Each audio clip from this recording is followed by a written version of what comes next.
If you've seen any of my previous videos, it's pretty clear that I love Sex and the City, and I've been wanting to do a deep dive on the series and its phenomenal costume design for some time now. But upon attempting to tackle this project, I found that I am unable to speak about the show in any type of succinct way. So I decided to table my large-scale Sex and the City project for now and focus on my favorite and what I feel to be the best episodes of the series.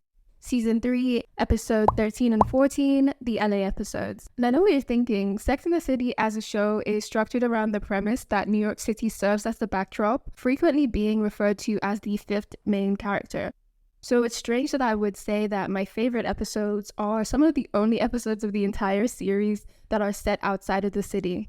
As much as I adore New York, especially as a setting of the show, I've always had a soft spot for the escape from the city, vacation, holiday special episode trope. Some of my faves from other shows include My Wife and Kids, the Bahamas episodes, the Friends London episodes, the ski episodes from 90s Sabrina the Teenage Witch, and of course my favorite, the Girlfriends Jamaica episodes. And that's just the whittled down list. There are so many others that I could mention. This trope often brings with it a change of pace. Therefore, oftentimes these episodes end up being the most memorable of the whole series. And in the case of Sex and the City, the LA episodes bring a much needed reprieve from some very intense storylines. At this point of the series, we the audience have just withstood the Carrie, Aiden, big love triangle, so some light-hearted LA fun is very much needed and welcome. Just before I dive into my synopsis and style analysis of these episodes, I just wanted to draw attention to the main references and sources I relied on to make this video. Of course, the Sex and the City Bible, Sex and the City Kiss and Tell, and also I relied on the work of two creators a lot in making this video, Real Life as Liv on TikTok and Finding Carrie's Closet, who has an Instagram and a website. I really feel as though I probably wouldn't have been able to make this video without the work that they have done over the years in identifying so many pieces from the show. I would suggest checking them out if you haven't already. Okay, now on to the rest of the video.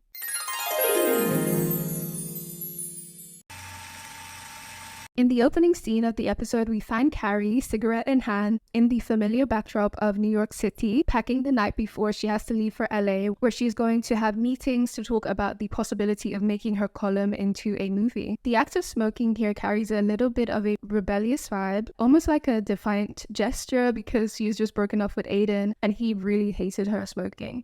We then transition to Miranda, Carrie, Samantha, and Charlotte at one of their typical brunches. Also, just to get this out of the way, I consider myself to be a Miranda with a Charlotte rising. Style-wise, I connect most with Miranda and Carrie, but overall, I do feel like Samantha has definitively the best style on the show. Their conversation kind of sets the tone for the rest of the episode, as it becomes clear that Carrie's trip to LA is a form of escapism from her complicated relationships with both Big and Aiden.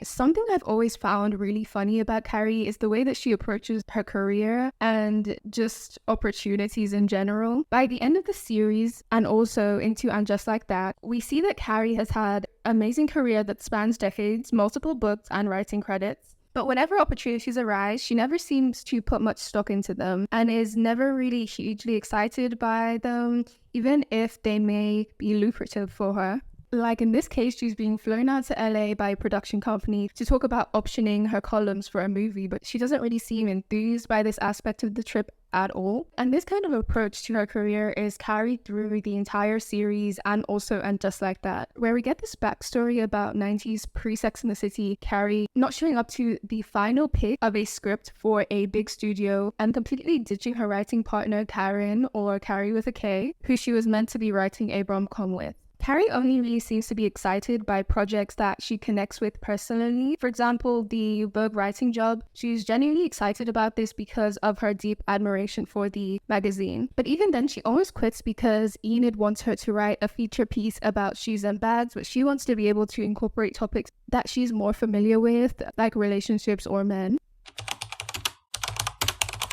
I find this approach to work semi-admirable in that I like that she's a woman with a distinct voice and she has her own very Carrie's specific sense of integrity and doesn't really seem eager to betray that even for money, but it can be annoying to watch someone who is given every opportunity and like just complains their way through it. You have a fun, exciting, intellectually stimulating career, and there's about to be a huge soiree thrown in your honor. Yes, and I'll be without a +1. I wrote a book. That's amazing! Congratulations! It was kind of amazing. Why did I need a stranger to remind me of that? But on a lighter note, let's get into the looks. Carrie sports her distinctive season 1 to 3 curly hair with a grey strapless blue chew, cargos, and a heart-shaped pendant necklace by Kenneth J. Lane. Carrie loves Kenneth J. Lane, often wearing pieces from them, notably this oversized gold butterfly necklace that is still available to buy on their website over 20 years later. Of all the outfits featured in this pair of episodes, this one by far is one that I could see being worn by someone my age today. Like if I went outside right now, I would probably bump into someone wearing something very similar to this in like 10 minutes. Actually, maybe minus the closed-toe Manolo Blahniks. Cargos and heels are a very Carrie Bradshaw signature. Miranda, in keeping with her inclination to choose tones that complement her red hair, dons this stunning yellow and blue two-piece ensemble by Eagle Azurel. Charlotte is in a floral halter with red trousers and pink flip-flops. Seeing as she just returned from her honeymoon, it seems like the vibe has very much carried over through her outfit choices. Samantha is in this luminous, rich red silk shirt with gold hoops, and I'm really picking up on a bit of an 80s influence here, which is very typical for a Samantha Jones look. I've always felt like, because Sam is the oldest of all the women, I think in the show she's supposed to be at least 10 years older than Carrie and the rest of the girls. She has so much more cultural knowledge to draw upon. This is heavily reflected through her outfit choices. Of course, Carrie and Miranda have also been known to pull a vintage piece here and there and incorporate them into their looks. But with Sam, we see heavy 70s, 80s, and even old Hollywood influences, all kind of glossed over with this modern 90s, early 2000s twist. Speaking about being dressed by Patricia Field, Kim Cattrall says she would put outfits together not from 1 or 2 designers, but from 6 designers, and one from 78 and one from 86. At the beginning of every season, she would say, let's do a Joan Collins thing, or let's do a Kim Novak thing.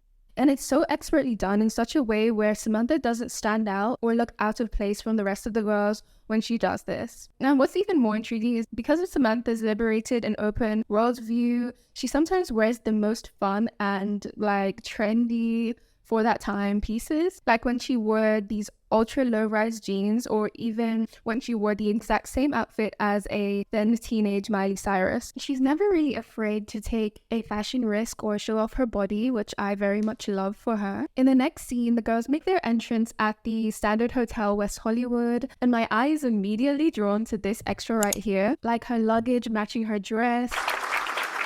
I was super interested to see what luggage each lady would carry, and of course Samantha being that girl, she rolls in with a Louis Vuitton trunk. Miranda and Carrie each carry black suitcases. Miranda has this matching red duffel hard shell cosmetic bag set, and Carrie has this seemingly vintage circular cabin bag, which she also takes with her when the girls go to Atlantic City in season 5. I was a little disappointed not to see Carrie with her iconic vintage Vivienne Westwood luggage set, which I suppose maybe she has just not acquired at this stage in the series, but it was still sad not to see it. The backdrop is the Standard West Hollywood, a cultural institution now closed, unfortunately. The writers were seemingly intrigued by their practice of having models hang out in a clear glass box behind the check-in desk. They even had Miranda remark on this in the show. That's his job? To sit in a fake fish tank in underwear? The Standard West Hollywood was back then a hub for the Los Angeles entertainment and fashion scenes located on the Sunset Strip. In this scene, we get a nice view of the check-in area, which is undeniably gorgeous. The property also features a chic Lynn Rosé toga sofa, blue AstroTurf, curtains with Andy Warhol licensed graphics, clear hanging bubble chairs in the lobby, and a key card that reads "slip it in," and it apparently stayed this exact same way from when it opened in 1999 until when it closed in 2021. I wish I had gotten a chance to stay there before the closure because it really seems like my kind of place. As the next scene unfolds, the girls decide to step outside before they go to the hotel bar so Carrie can indulge in a couple quick puffs of her cigarette. This offers a perfect opportunity to look at the ladies' outfits for the evening. This Carrie look is my all-time favorite Sex and the City fashion moment. And for so long, I'm talking literally years, I have been wondering where this dress was from. That is until I saw this TikTok by Olivia from Real Life as Liv, who ID'd it as a piece by Michael and Hushi from their fall 2001 Persian collection. Their pieces are really rare, so it makes sense why the origins of this has remained a mystery for so long. The designers, Michael and Hushi, were actually close collaborators with Patricia Field, the costume designer of the show and creative genius behind many of my favorite TV shows. And also, if I'm not mistaken, Hushi, one half of the collaborative duo, was even a buyer for Patricia at one point, and their pieces used to be featured in her New York City shop. They really produced so many beautiful, intricately hand-painted designs in the early 2000s, and I just really wanted to take a second to give them their flowers because, as I said, it's one of my all-time favorite looks from the show. To complete the outfit, the dress is paired with mismatched pink and blue metallic Christian Louboutins, a quintessential Carrie move that became a memorable shoe moment in the history of the Sex and the City franchise, right up there with the fur-trimmed D&G heels from season 1, and of course the proposal Manolos. So much so that Sarah Jessica Parker recreated the look in a slightly different colorway for her SJP shoe collection. Now onto the other ladies. Samantha dons this sequined, almost Cher-inspired two-piece set by Mandalay, complemented with a long strap Fendi bag. Miranda, on the other hand, opts for a more refined outfit. She's in a black dress. While her outfits adhere to the classic Miranda little black dress paired with cute necklace formula that she often wears on nights out, I'm just not a huge fan of this particular dress. I just feel like she typically does this look a lot better, but the necklace does almost save the outfit for me as I am obsessed with 90s era statement jewelry. Inside the bar, Miranda encounters her man of the week, Jason Dick, whose name seems fitting given his really gross behavior. He gets distracted by a woman with a larger chest mid-conversation with Miranda and literally just leaves, leaving Miranda feeling insecure about whether she should be presenting herself in a more overtly sensual way. Meanwhile, Samantha strikes up a conversation with Garth West, a toy model. His name playfully alludes to certain physical attributes of his. Carrie, on the other hand, meets with a junior development executive portrayed by none other than Sarah Michelle Gellar of Buffy the Vampire Slayer and Cruel Intentions fame. She embodies a confident, enthusiastic development executive who shares the exciting news with Carrie that Matthew McConaughey is interested in producing a movie based on her writing and also appearing in the movie as Mr. Big. There's a really funny ADR moment where Sarah Michelle Gellar's character's lips are obviously saying Warren Beatty while the audio says Matthew McConaughey.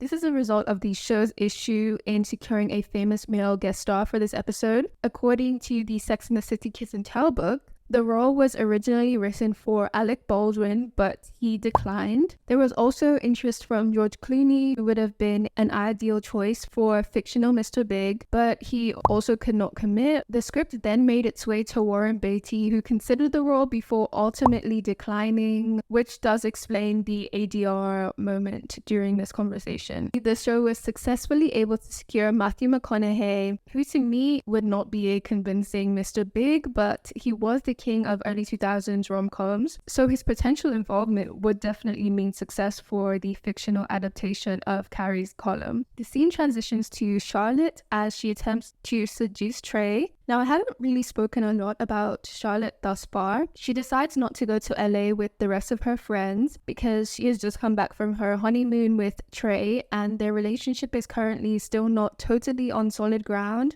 as they are yet to consummate their marriage in any way. This is due to Trey having some problems getting his sales up, as he would say, and this is the cause of great stress for Charlotte. However, Trey seems really intensely focused on trying to meticulously compile an itemized list of all the wedding gifts that they have received from memory. He's typing the list out on this fun little Mac desktop. I really live for this era of clear, playful computers. and tech in general. Unfortunately, Charlotte's desires and Trey's priorities are kind of out of sync, leaving Charlotte feeling disheartened.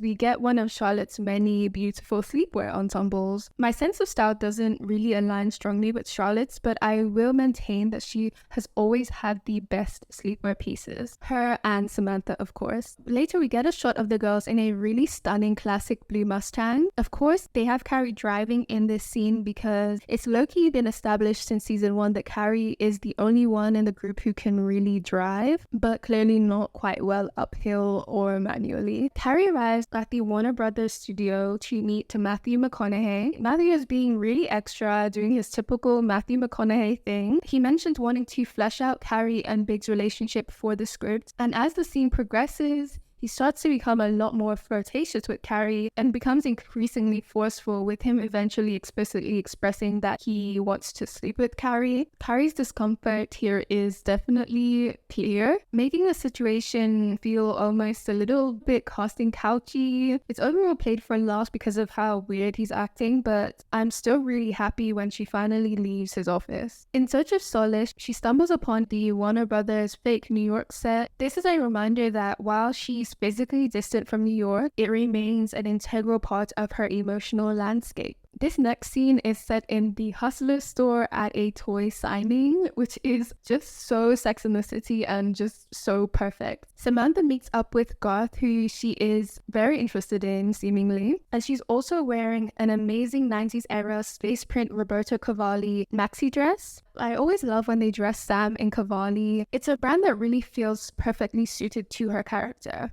Miranda wears a beautiful Diane von Furstenberg floral midi dress.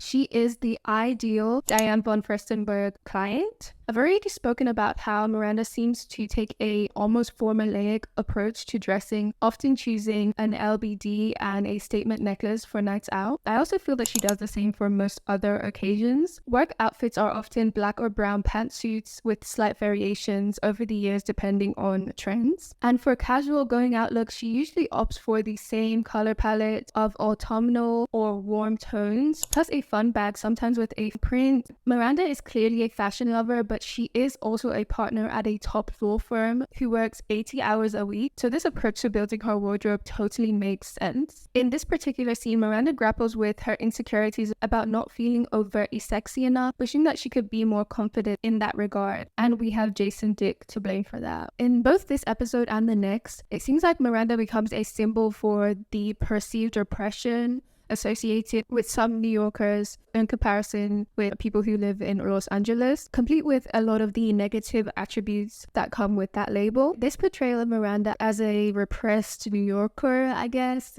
is in itself kind of a commentary on how the character was discussed and perceived during this time, which, even though she's a fictional character, makes me really sad for her. Like, I just really want to tell her that she doesn't need to change herself, and there should be space for all types of women in how they choose to express themselves in terms of their own sensuality. And on that note, Sam and Garth spend the evening together very loudly, might I add. This, coupled with Miranda's loud snoring, leave Carrie unable to sleep, but she does look great in her leopard print CB bedazzled sleep mask and a pink nightie. Very, very Y2K. The next day, Carrie, Sam and Miranda are at breakfast, and Carrie is pretty grumpy because of the general lack of sleep, and also because she has another meeting to discuss the adaptation of her column with Matthew McConaughey.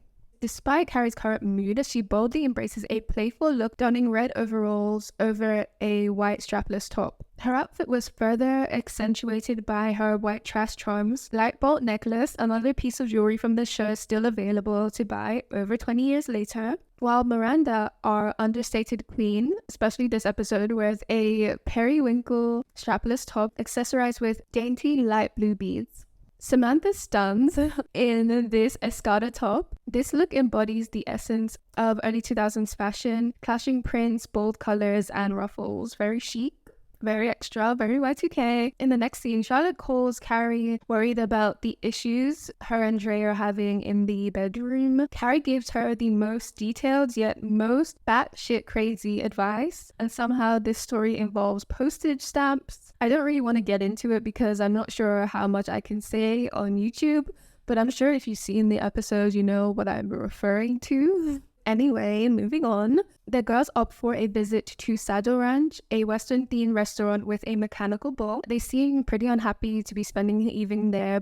All the fabulous places in LA, and we're at the Saddle Ranch Chop House? Their reaction to Saddle Ranch is pretty funny to me, mainly because it's recently gained so much popularity as an influencer hotspot since 2020. The restaurant began attracting social media celebrities and TikTok influencers, with guests including Addison Rae, Dixie D'Amelio, Jake Paul, and some other people. And bizarrely, some are even starting to refer to it as this era's equivalent to the Viper Room. I think that we can all agree that that is a huge stretch. As for the girls' outfits, Samantha adopts this Y2K does Western styling, complete with rhinestone-studded jeans, a tasseled yellow halter crop top. Miranda, on the other hand, embraces a more buttoned-up literal interpretation of Western styling with a little bit of glitz and glamour. The outfit plays its part in helping to wrap up Miranda's storyline as we begin to build up to the moment Miranda, with some encouragement from Samantha, decides to ride the mechanical bull, somehow ripping open her shirt in the process. Carrie describes this moment as Miranda escaping Miranda, signifying her breaking out of her shell and effectively moving past those insecurities that were stirred up by the whole Jason Dix situation. I love that for her, but I will maintain that I don't feel as though Miranda necessarily needed to escape Miranda. And on to Carrie. She wears this belt top from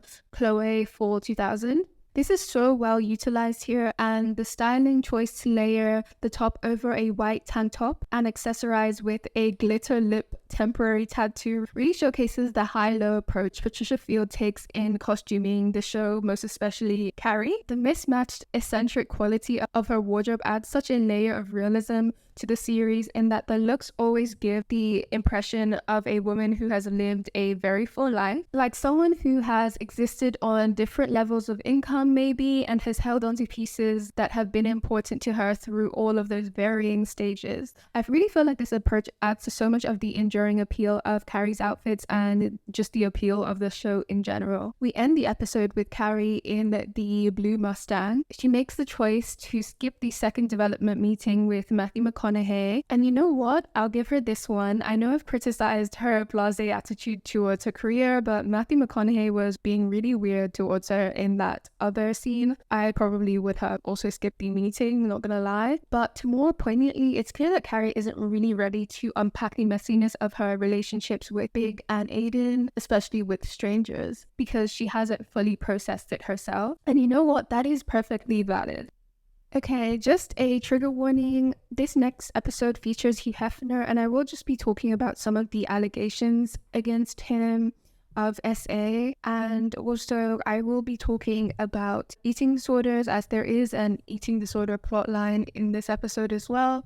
So just a trigger warning for those things. In this next episode, Sex and the City, episode 14, we find Carrie at a wax appointment that took an unexpected turn. She then joins Miranda and Samantha by the Standard West Hollywood pool, where they discuss the conventions of the bikini wax. Carrie is in a green Norma Kamali swimsuit, and she also has her little magazine clutch on the deck chair, which is a really cute little Easter egg, as it could totally easily be mistaken for an actual magazine. But fans of the show, I'm sure, will recognize this piece. She also wears it in And Just Like That. And Samantha is actually reading a magazine in a zebra print swimsuit and a pink swimsuit cover-up. Miranda has the best look of this scene. She is in a Dolce & Gabbana bikini set with a matching sarong. I love that in the 90s and the early 2000s, it was a trend to have bikini sets with matching sarongs and bottoms. Halle Berry really owned this trend for me. She always had the cutest sets. In the mid-2000s and throughout the 2010s, this trend seemed to kind of dwindle. However, I see it slowly making a comeback, which I'm definitely here for. Miranda leaves the girls because she is going to meet up with her friend Letterman Lou, who presumably is called that because he used to write for David Letterman. I'm always really amused by how they choose the names for the men of the week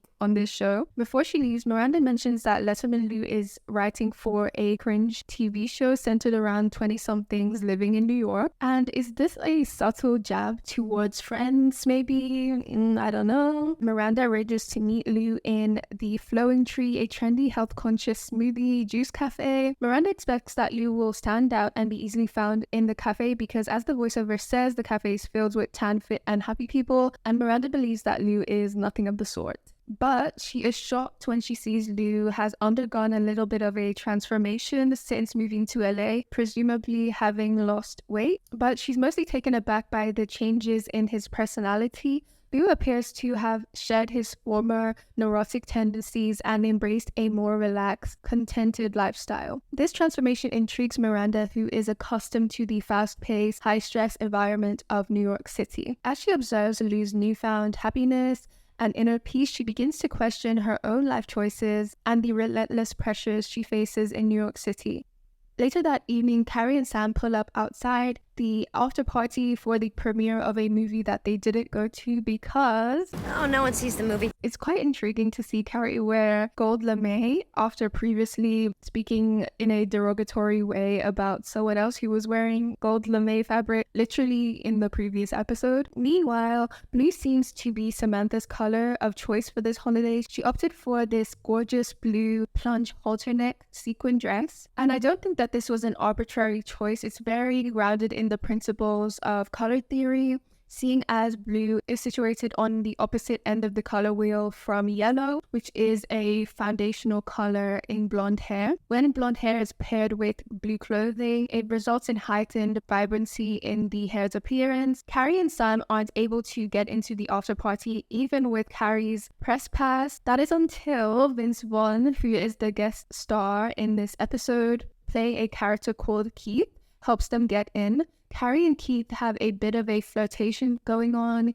He's quickly established as her man of the week. Inside the party, the girls very quickly spot Hugh Hefner, and Samantha is really excited about it. According to Carrie's voiceover, she's a huge fan, having read her father's Playboys from a young age, which honestly I think makes perfect sense for her character, especially given her established attraction to this kind of genre of men. She introduces herself to him, and he's of course flanked by Sandy and Mandy Bentley, the Bentley twins, who were actually on the May cover of Playboy the year that this episode was released. So maybe this is kind of like a promo type situation. I know that they were his girlfriends at the time, but yeah. Also, I love their matching outfits. The skirts really remind me of the skirt that Shalom Harlow wore in the Todd Oldham Spring 1995 show. It looks a little bit longer, but the outfits are styled so similarly. I've always found Hugh Hefner's fixation with having young twin girlfriends, among many other things about Hugh Hefner, I found this creepy. It's also quite weird seeing him be spoken about with such reverence given the recent reassessment of his status as a figure in pop culture, and also just the horrible accounts of, I have to say alleged here, but of course I believe the victims, alleged accounts of abuse recounted by some of his past girlfriends. Of course, this episode came out in the year 2000.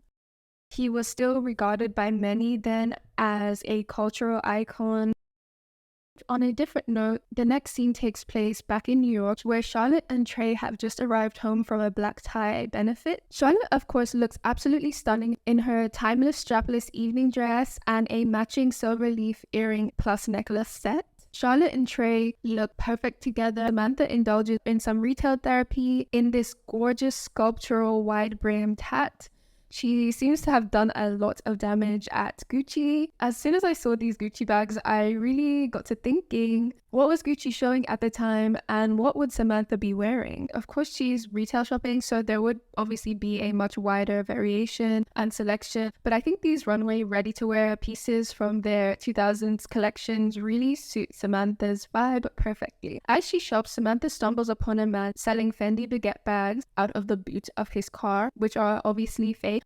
Samantha makes the decision to purchase a fake Fendi baguette as they were being sold for $150, a fraction of what an authentic limited edition bag would have cost. Sex and the City and the baguette bag have long been linked. The bag, which was initially released in 1997, still very associated with Carrie and the show in general. Fendi at the time of the show's premiere was a much smaller company, and Fendi was actually the first designer brand to loan pieces to the costume costume department of Sex and the City and really opened the door for more brands to work with the show. In the earlier seasons, the bag and Sex and the City had an almost symbiotic rise. So I think in a way it's interesting that they included this storyline to kind of commemorate the relationship that exists between the two. In this next scene, Charlotte picks up Carrie's mail. We're treated to the first and only real look at Carrie's iconic apartment in this episode, and the set design adds such authenticity to the show, in my opinion. Carrie's apartment particularly stands out because of how authentically cluttered it is.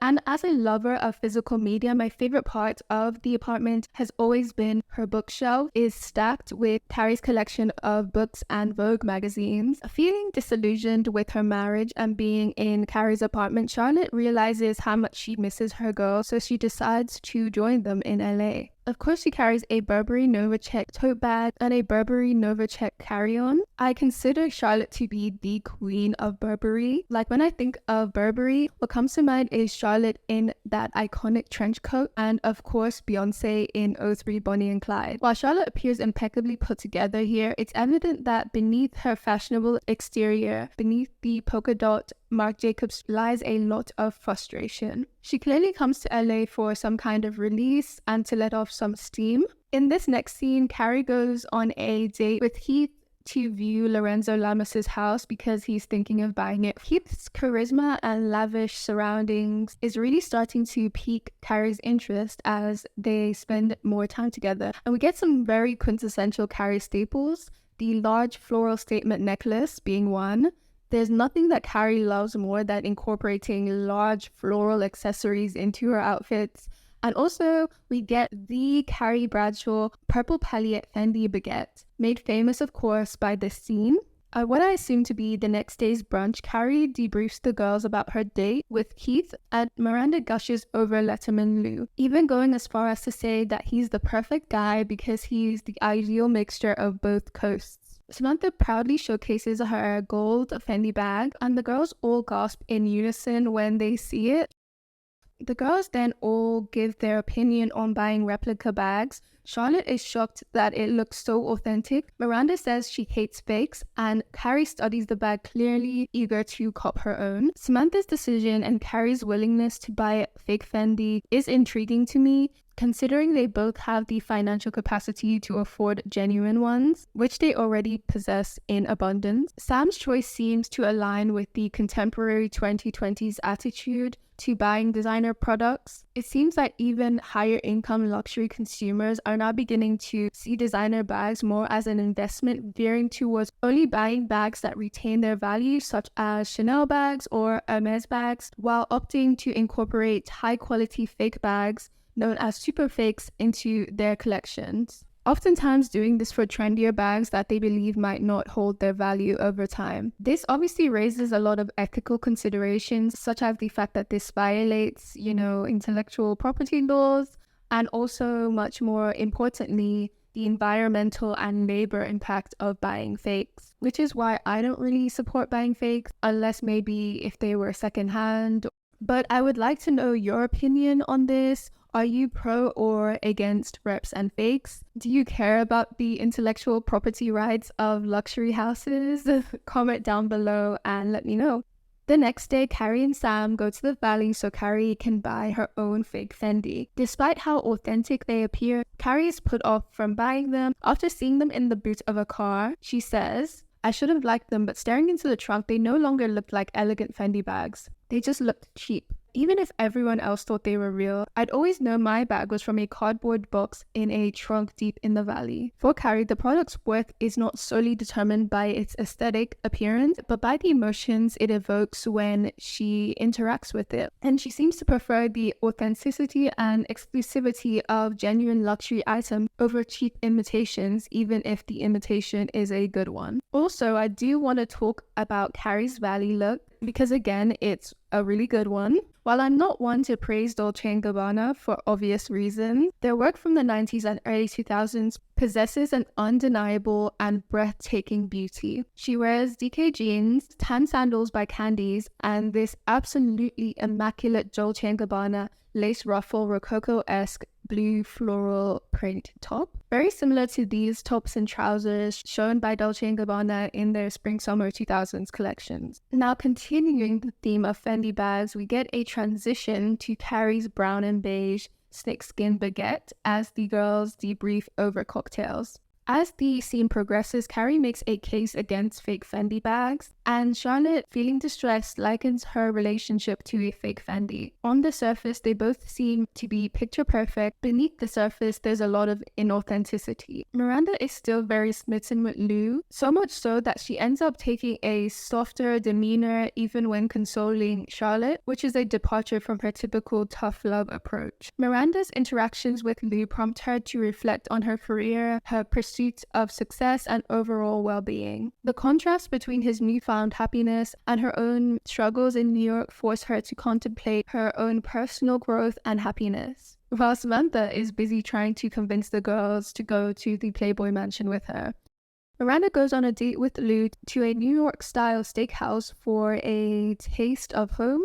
The scene takes an unexpected turn when Lou refuses to swallow a bite of his steak, opting to just chew it up and spit it out. Revealing that he has an ED, Miranda is definitely taken aback by this. She remarks that he is a writer and doesn't need to conform to such standards of beauty. But Lou's response reflects the intense pressure that he feels in the LA entertainment industry. In the next scene, Carrie stays the night at Keith's house. The show takes another surprising turn when Carrie Fisher enters the bedroom to angrily confront Keith. He's not Matt Damon's agent, which is what he previously had told Carrie that his job was, but he's actually a personal assistant. Our final LA location is the Playboy Mansion, where the girls go for a pool party. Let's get into the outfits. Charlotte really stands out with her cherry print bikini top. At first, it kind of struck me as something that is a little bit loud for Charlotte's taste. However, Patricia Fields has said that she made a purposeful decision to evolve Charlotte's wardrobe throughout the course of the show and throughout the developments in her various romantic relationships. Before she got married, Charlotte embraced a classic, very quintessentially all-American preppy style. In earlier seasons, specifically in season 1 and 2, Charlotte's wardrobe predominantly featured clean lines and more understated tones. However, as her marital challenges began to surface, her clothing choices began mirroring these shifts. While she still maintained an emphasis on clean lines and timeless silhouettes, her ensembles adopted a more mature and subtly flirtatious quality. And most significantly, there was a shift towards incorporating more patterns into her wardrobe. So the cherry print bikini actually makes total sense, and she pairs it with a very beachy sarong, which kind of feels like something she may have packed for her honeymoon in Bermuda. Meanwhile, Samantha opts for a zebra print striking two-piece set featuring a bra and matching trousers with a sheer black cover-up layered over the top. I'm not sure if I'm mistaken, but this set looks like it's from the 2000s Cavalli collection, the collection that the iconic Aaliyah zebra print dress comes from. Studying the pieces closely, the prints appear very similar. Carrie continues her gold theme with a sequined gold kaftan paired with a black bikini set underneath, while of course accessorizing with her white trash charms necklace. This is, I feel, a very cool look for Miranda, particularly the yellow trousers and the shoes, which are complemented perfectly with this fun semi-structural basket bag. So much of what is special about Miranda's approach to style is the use of color, and it's so perfectly executed here. As the sun sets at the Playboy Mansion, the party becomes much livelier. Charlotte, who is feeling extremely disillusioned with her marriage at this point, meets a man named Ian and begins to connect with him over art and culture, specifically mentioning the artist David Hockney's Pool series. This encounter offers her a sense of intellectual and emotional connection, which she has been missing. But of course, Ian ruins it by randomly offering to buy her a pair of breast implants. She declines his offer and quite quickly becomes thankful that she is out of the dating scene. The girls' stay at the Playboy Mansion concludes with Samantha realizing that her fake Fendi bag has been stolen, leading to a confrontation with one of the Playboy bunnies. The The bunny insists that the bag is hers, but Samantha tries to prove that it's hers by proving that it's fake and asks for the bunny to open up the bag so she can see the lining, which she insists will have a made in China label. And yes, she's wrong. The bag is indeed not hers and not fake. Sam is effectively thrown out, but she refuses to leave without her friends. They eventually decide to depart, and in the next scene, the ladies check out of their rooms. Carrie's final voiceover provides a brief summary of what the characters are feeling and what they're looking forward to as they head back to New York. Samantha is eager to return to the safe streets of Manhattan. Charlotte is excited to reunite with her husband Trey, and Carrie is relieved to be returning to her real life in New York. All the while, we get a final shot of each woman in their final airport looks, and Miranda has the best look, of course. Thank you for watching and staying with me until the end of the video, and since you're here, you might as well subscribe, and I'll see you in the next video.